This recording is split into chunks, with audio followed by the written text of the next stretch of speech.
Good morning, everyone. Happy Friday. Welcome into another edition of the Morning Edge DeadPresPicks. Massive slate today, huge day, so we're going to get right into it. Just letting everyone know, obviously, this is a little bit different than we typically record. I'm out here in Orlando for the games. Krabs is out in Vegas for some games, so I'm going to do my picks. I'm going to throw out to Krabs, going to do his picks. Bottom line, you're still going to get a ton of bets today, so that's really all that matters. But, the format is a little bit different.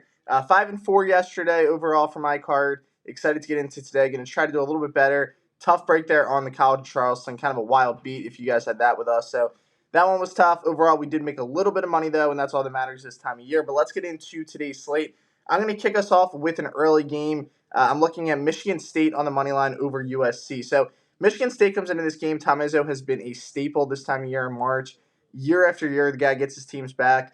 But the main reason that I like Michigan State to win this game is their guard play. They have two outstanding guards, Tyson Walker, A.J. Hoggart.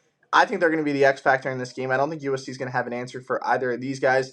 Joey Hauser, a guy who can really shoot the ball from outside if they collapse on them. But the pressure that they could put on teams in the paint and their ability to kick out and create for other players is something that I think could be an X factor in this game. On the other side, USC, led by Boogie Ellis, outstanding player, but Tom Izzo this time of year, his game plan here going to be to take the ball out of Ellis' hands, make someone else beat you. USC only has two double-digit scorers on their entire roster. The other one being Drew Peterson, who has struggled at times this year. So lock in Michigan State early on. Second one, I know if Krabs was here, he'd be happy about this. I don't think they're going to win the game like he does, but I do think Vermont keeps it close. I'm taking Vermont plus 11. If you have to buy the hook, I would do so here. I got it at minus 115, plus 11. I do like the flat number. This is another team that they've had success getting into March. Obviously, it's an uphill battle playing a team like Marquette.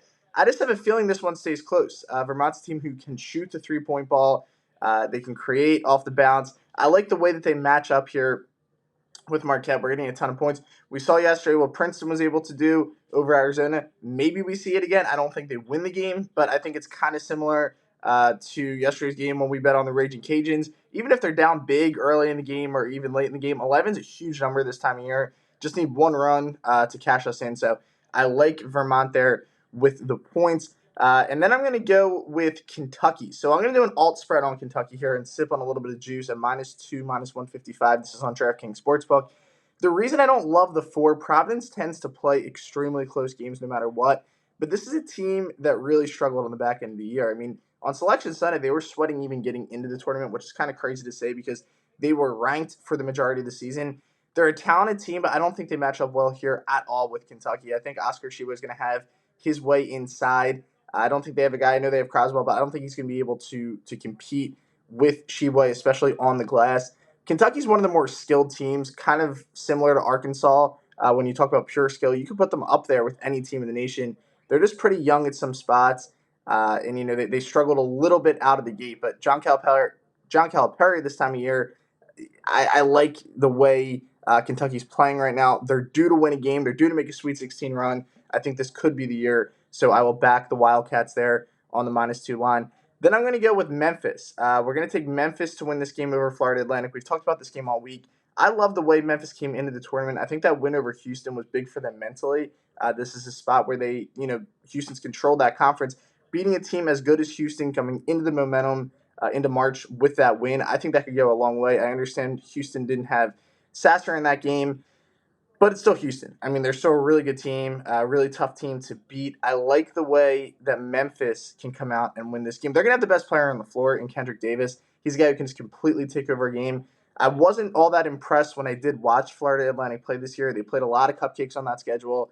They didn't really face a lot of difficult teams. And when they had to face some tough teams, they didn't show up. I think Memphis could roll in this spot. So I'm going to trust the Tigers to get this one done. And then I'm going to go with Indiana, -4. So Kent State, kind of a public darling here. We saw it yesterday with Charleston. I was on them, but it was a public dog. They didn't come through. Oral Roberts was a big public dog. They got smoked by Duke. This is another one, though, that I think it's kind of a trendy pick right now. I will give Kent State some credit. They did play a decent out-of-conference schedule. They played Gonzaga earlier in the year, kind of kept that game close. So they have played some tougher teams at times this year. They didn't get blown out in those games. I just don't think they're going to have a guy that can match up with Trace Jackson Davis. If you collapse on him, Jalen Hood-Schifino showed how good of a shooter he could be this year. He's also a guy who can really create off the bounce for his teammates. Miller Kopp is a guy that you will have to keep an eye on in this game. If he can get hot early, watch out. I mean, he's one of the better shooters in the nation when he's hot. He's extremely streaky. They're going to need their guards to step up and shoot the ball well in this spot. I expect a lot of double teams on Jackson Davis. I just don't know if they're going to have a guy who can collapse on him consistently and slow him down. I mean, this is a walking double-double, average a little over 20 per game this season and almost 11 rebounds per game. So complete mismatch, matchup nightmare for opposing teams. I don't think that they will have an answer for Trace today. And then we're gonna stay on the late night trend here. Last bet of the day. We all need this late night Friday. Let's close out a great day. Hopefully, we're gonna go with TCU to take down Arizona State. Arizona State's also a public dog right now. They are getting a lot of love.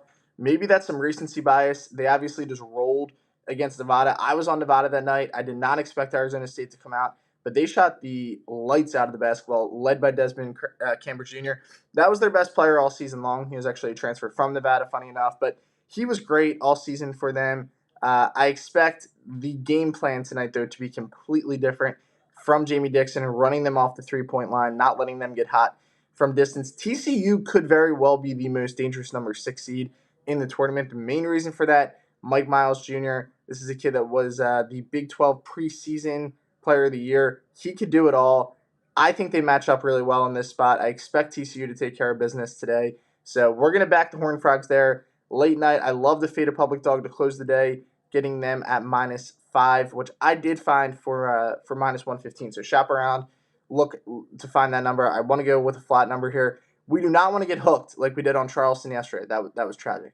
Still recovering from that one. So let's cash these in. Got a bunch of bets today. We're going to kick it here to Krabs. He's going to give you guys a few of his favorite bets of the day. Let's have a massive day. It's Friday. Let's lock in and do it. So over to you, Krabs. All right, Matt. I'm going to get going today with the USC Trojans to start it off. First game, need a winner. We're starting with the Trojans +2.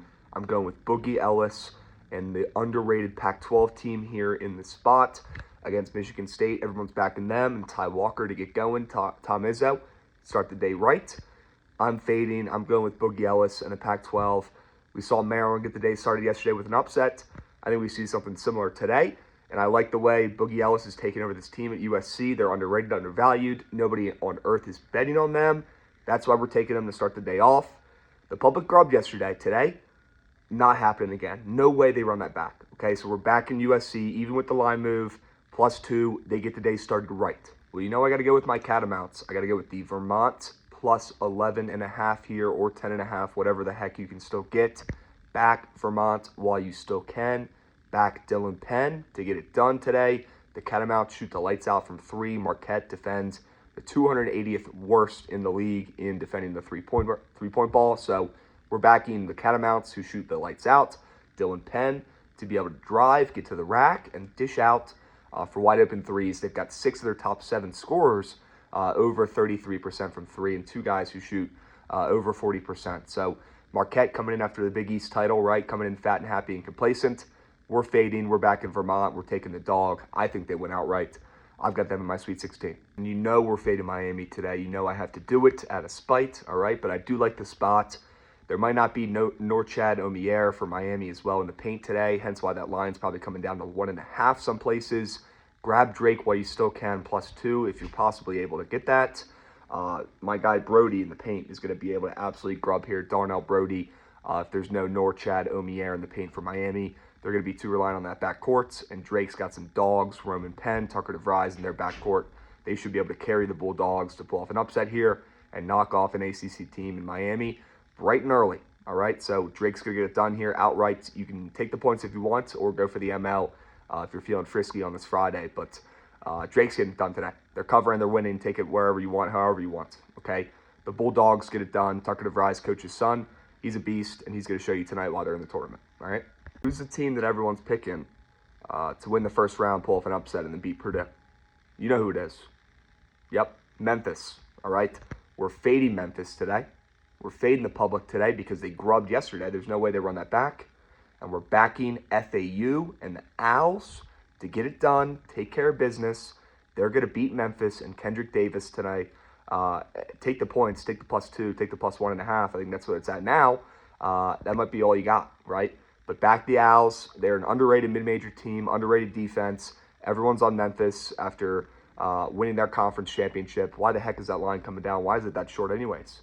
Well, because the Owls are going to win, and they're still the best mid-major team out there. Back them today against Memphis and Kendrick Davis to get it done. Last year, Montana State was in the tournament. They got destroyed. They still have Bayo, their big man in the paint, back this year. But now they've added a really good guard. They've added Raekwon Battle, who's leading this team. He's averaging 18 points a game. Incredible season for him, transferring coming in this year. This Montana State team is now leveled up. They have a good big man. They have a good guard. And they're going to go in and they're going to pull off an upset today. Yep, they're going to pull off a win. They're going to win today. They're going to beat Kansas State. Upset, shock the world. Okay, Kansas State has no big man presence whatsoever. All right, and you're going to see an upset here. So I'm backing this team. I'm backing Montana State. Lines come down from 9.5 all the way to 7.5. So grab it while you still can, because that line's only going to get worse. I know we always say there's a team from the playing games that always does something, always goes to the round of 32 at least, right? And I know we've got one playing again tonight. All right, TCU going against Arizona State, who just dropped a 100-piece. But why the heck is TCU laying 5.5 in that spot? My goodness, with how bad they've played the end of the season. No Eddie Lampkin for the rest of the year as well. This is crazy. With that line move as well, all the way up to 5.5, some places 6 for the Horned Frogs. Back in TCU, they get it done today. Back Mike Miles to have a legacy game and show out today because he's been a little quiet at times towards the end of the season. But I think he goes out there, has a good day. Damian Ball's a stud. We know that. All right. The Horned Frogs are laying 5.5 to a team that just put up 100 points for a reason. All right. And they're going to destroy Arizona State tonight in the last game of the day. All right. Take me home piece. They're going to get it done. They're going to win. They're going to win by 10 plus. All right. Easy winner. Last game of the night. All right. Cash in responsibly on that. And I'll catch you guys at the counter as we get ready for Saturday. All right, thanks, Krabs. Sounds like some winners. Let's have a day, guys. Lock these bets in. This stream will be available for you guys to watch through Twitter. Keep an eye on it. I will have it pinned. Also, Ben from We Beat the Spread will hop on. We got BMAT hopping on. So a lot of content today, a ton of picks. One of the biggest days of the year for us gamblers. So let's lock in. Let's have a day, and I will see you guys back here soon.